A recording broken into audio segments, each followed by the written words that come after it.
High বন্ধুরা, তো দেখো আজকে আমি রান্না করব হচ্ছে কচু শাক। তো এখানে আমি ফোড়নে দিয়ে দিয়েছি তেজপাতা, সাদা জিরে আর শুকনো লঙ্কা।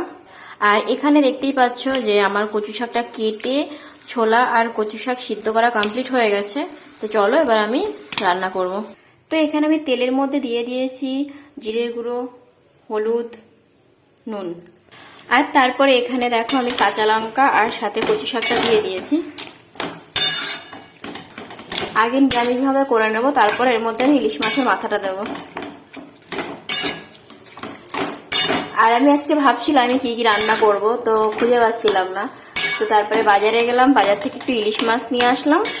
তো ছোট ইলিশ, খুব একটা বড় নয়, 550 টাকা করে কেজি। তাহলে কতটা বড় হতে পারে তোমরাও জানো। তো সেটারই দুটো মাথা ছিল, সেই মাথা দুটো দিয়ে কচু শাক নিয়ে আসলাম 40 টাকা দিয়ে। ভাবতে পারো বর্ষার দিন দামটাও বেশি নিয়ে নিল। যাই হোক, তো সেটা দিয়ে আমি কচু শাক দিয়ে দিদিকে ফোন করে বললাম, তো দিদি বললো ঠিক আছে নিয়ে আসো। তো কচু শাক দিয়ে মাছের মাথা দিয়ে হবে, মানে হচ্ছে। আর হচ্ছে মাছটা হবে বেগুন দিয়ে, কালো জিরে ফোড়ন দিয়ে পাতলা ঝোল। তো চলো দেখতে থাকো ভিডিওটা। তো এই দেখো কচু শাকটা এতটা হয়েছে, তো এখনো অনেকটা দেরি আছে হতে। আর সত্যি কথা বলতে কচু শাকটা দারুণ ছিল, মানে বেশিক্ষণ সিদ্ধ করতেও লাগেনি। আর দেখো বেশ সুন্দর মিশে গেছে।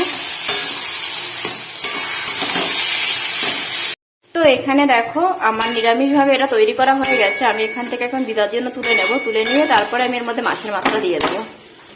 তো এখানে দেখো আমি মাছের মাথাটা ভেজে নিয়ে তারপরে তার মধ্যে যে তেলটা ছিল সবটা শুধু আমি এখানে ঢেলে দিয়েছি। এবার এটাকে ভালো করে সুন্দর করে নেড়ে চেড়ে নামিয়ে দেবো। তো এই দেখো বন্ধুরা, আমার কচু শাক রান্না করা কমপ্লিট হয়ে গেছে। আমি এখন নামিয়ে দেবো। লাস্টে একটু করে মিষ্টি দিয়ে দিয়েছি। তো ভিডিওটা কেমন লাগলো অবশ্যই কমেন্ট করে জানিও। টাটা।